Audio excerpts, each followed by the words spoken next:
Chapter 15.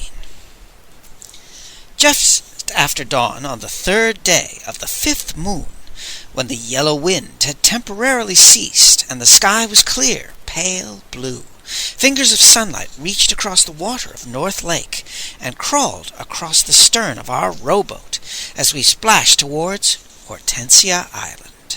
And I was astonished to see that already the first heat waves were wriggling like transparent lizards on top of the looming crag that housed the U. It was going to be another scorcher, but as I tied to the dock, my heart lifted. Yenshi was already there, and he had torches with him, as Master Li had requested. "It seemed to me that you'd been cheated," Master Li said cheerfully to the puppeteer. "Ox and I witnessed all the excitement at the Grand Warden's palace, while you were stuck with a stage full of puppets. So, with any luck, you'll get some action today." "How delightful," Yenshi said, and it sounded as though he meant it. "I should have thought of this before," the old man said ruefully. "We need a list of the mandarins and other eminent gentlemen connected to the tea ring. And I also need every bit of information I can find about the peculiar cages Ox and I have described. The key may be the man who apparently found the cages, the late Ma Tuan Lin." We were making our way down the path toward the place where that gentleman met his end, and Master Li pointed in the direction of the pavilion. "Ox and I discovered all that was of interest in his island retreat, and I've had his house and office searched, as well as his country estate. I thought we'd reached a blank wall, but now I'm not so sure. Ever hear of Ma before this mess?" "The honor was never mine," Yenshi said. "You were lucky," said Master Li. "To know Ma was to invite ulcers. He was one of those scholars blessed with a marvelous memory, one talent, in his case a gift for languages, and absolutely no brains or judgment whatsoever. His linguistic skills brought him into the Interior Ministry as an expert on our minority populations, and it is no exaggeration to say that Ma Tuan Lin soon became a living legend." Master Li seemed to feel a peculiar admiration for the late Mandarin, whose career had been amazingly consistent. "His first post was administrator to the Hupe. He arrived during a flu epidemic, during which time that remarkably hygienic tribe fashioned and wore gauze masks," Master Li said. "His official report stated that his subjects were like human beings, except they had nothing but blank spaces between nose and chin. Their mouths, he surmised, being placed on top of their heads. He was rewarded by promotion to the land of the Kwangtung, and it was their ghastly luck that he arrived as they were celebrating their creation myth.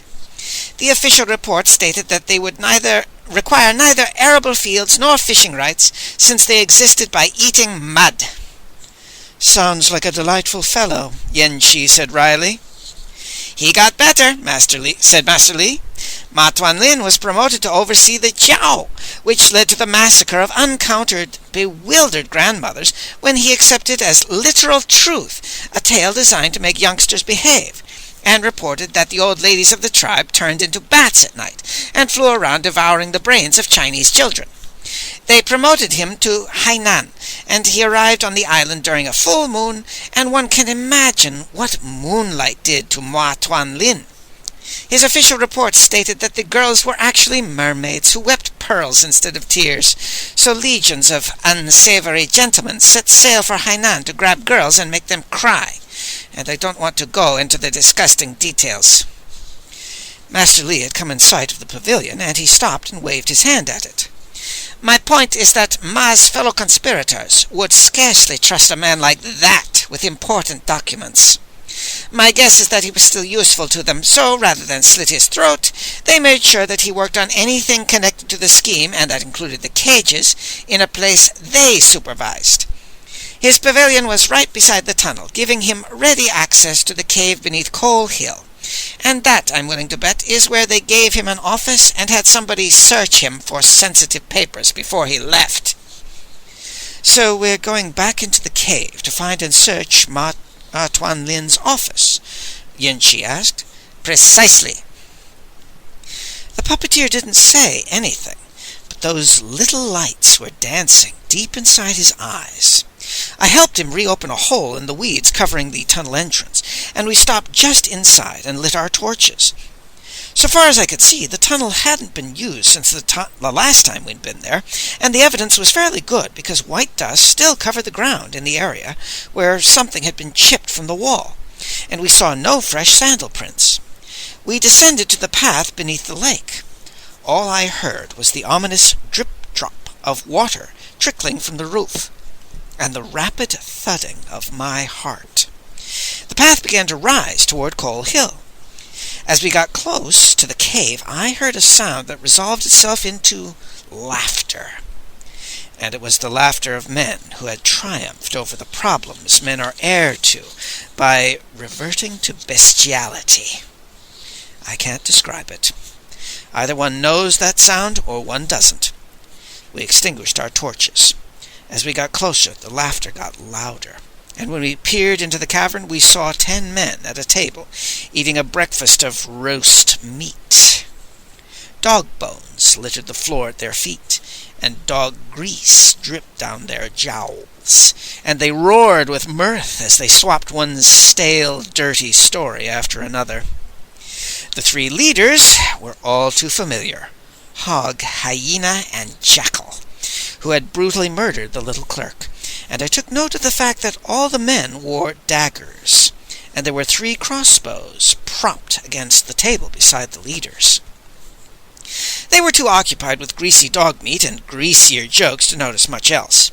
Master Li promptly slipped into the cave and began crawling between stacks of packing cases, and Yen Qi and I followed him to the back wall.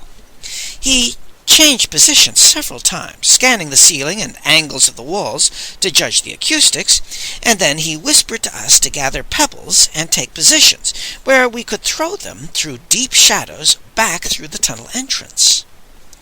At his signal, the puppeteer and I pitched pebbles, and the rattling sound made the men jerk their heads up and turn their eyes toward the tunnel. Master Li had his hands cupped around his mouth. He's tried to teach me how to do it many times, but I have no talent for such things, even though I realize 90% of it is getting the listener's attention focused on the place the sound is supposed to come from. The effect was really remarkable. A high, quavering voice seemed to drift from the blackness of the tunnel, a voice I remembered well. "Give me back my ears!" wailed the ghostly voice of the murdered clerk. The thugs sat frozen, dog legs and haunches half crunched between their teeth. Hyena spat meat onto the table and turned to Hog. "That was Cricket, sure as you're born," he whispered. One of the other thugs jumped to his feet, spilling a wine jar and knocking a platter to the floor. "Cricket! Cricket, but you said you'd killed the miserable little bastard," he squealed. "Give me back my nose!" Jackal stood up, white-faced, clutching his dagger. "That's Cricket's ghost," he said flatly. "The little insect's come back to haunt us." The other thugs were standing now, looking at each other for support. Only Hog remained seated as before at the head of the table, gnawing on a bone. "Ghost, your mama raised you better'n that," he sneered. "Don't you know a dead person's got to stay in hell 3 years before he can return in ghost form?" "Then what the hell was that?" Jackal shouted. "Give me back my eyes!" "That's Cricket. His Hun soul got lost," Hyena whispered. "Can't you hear? It's searching for his body, except we cut those parts away." "Why couldn't you have strangled the bastard?" one of the thugs shouted.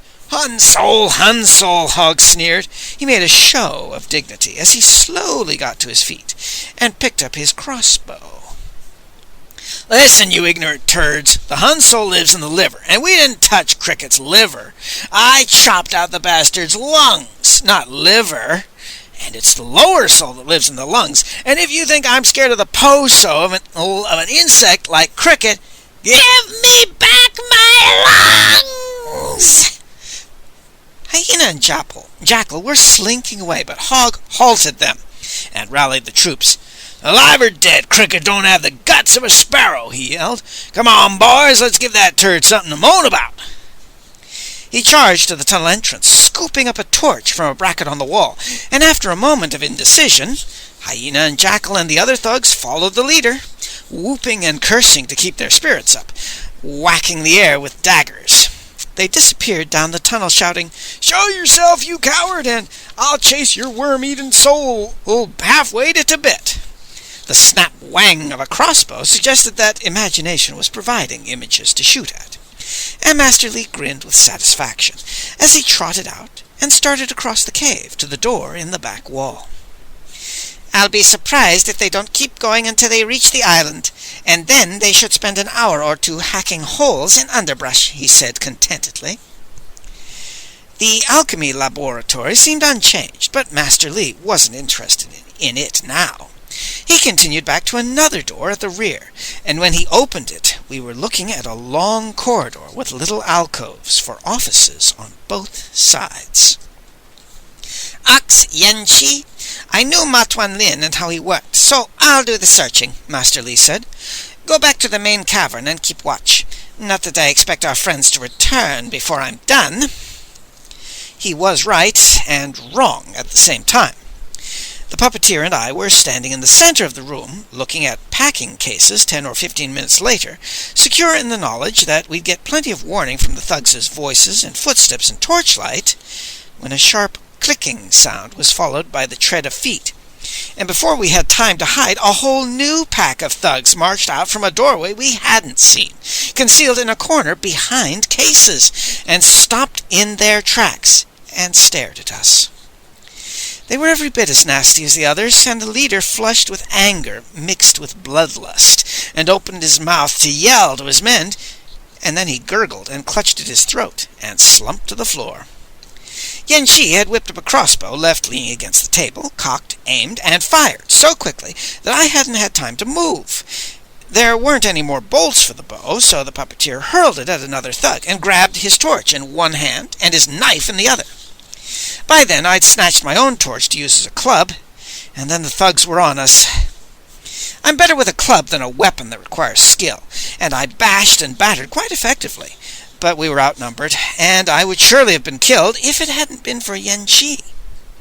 The puppeteer was a graceful whirlwind as he hacked a path of death through the center of the pack, and then neatly kicked over a stack of packing cases to block pursuit. A case split open, and 1,000 small hard cakes of fake tribute tea spilled across the floor, and thugs slipped and slid as the puppeteer turned and smashed back through them like the transcendent pig on a killing spree, and survivors who howled in fear and jumped away were jumping right into my range. I managed to hurl my torch and drop a man who was about to stab Yenchi in the back, and his knife flashed through the air to the throat of the man who had his spear poised at my chest, and then it was all over.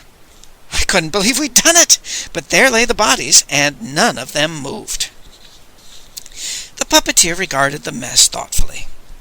"We may be in a bit of trouble when we try to hide the bodies and clean up," he said. "Forget it," a voice replied, and I turned to see Master Lee shake his head rather admiringly as he surveyed the carnage. "The important thing is that I found Ma's papers. We'd raise more questions than we'd answer by hiding bodies, so we'll leave them as is. Or almost." He swiftly went through pockets and purses and money belts until he had a stack of silver coins, which he poured upon the table, and a pack of cheap marked cards, which he scattered over the coins and down on the floor.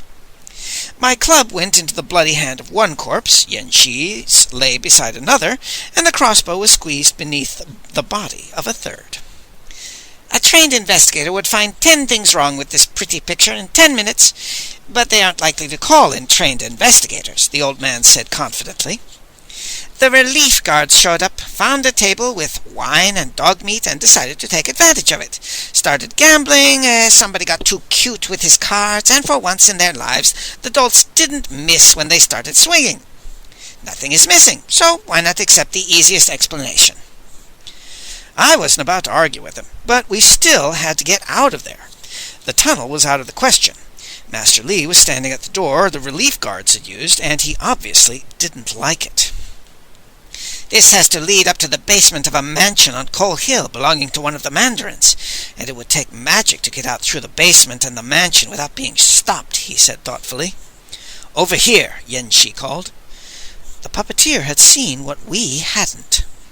The remnants of an earthslide could still be seen on the floor beside the west wall, and a patch of light that wasn't artificial was filtering down through a gap that led up to the ceiling. Yen-Shi and I widened the gap enough to see that the earthslide had opened a chimney leading up to a patch of blue, and with Master Li on my back, I was able to worm my way up to what seemed a very odd closet made from twisted old wood. Light was pouring in through a gap wide enough for Master Li, and then I pretended I was 9 years old and forced my clumsy body through, and Yen-Shi climbed up and joined us. We had come out on familiar terrain. It was the Lin family cemetery on top of Coal Hill, not far from the grave the vampire ghoul had inhabited, and the closet turned out to be the interior of a hollow tree. "So, she may happen to use this tree as a resting place during its night stalks, and the earthslide dumped it down to the cave, from which it was accidentally carted with the dirt to Hortensia Island," Master Li said happily. He hates loose ends. "No doubt the mandarins decided not to fill in the chimney that had been formed because it could easily be turned into a rather neat emergency exit." The tree would never be disturbed by gardeners, and I shuddered as I looked at it. Twisted, crouching, powerful, malevolent, as sick and dangerous as the dread dead trees on the hill of kites and crows, and it would remain untouched until a wind finally blew it over.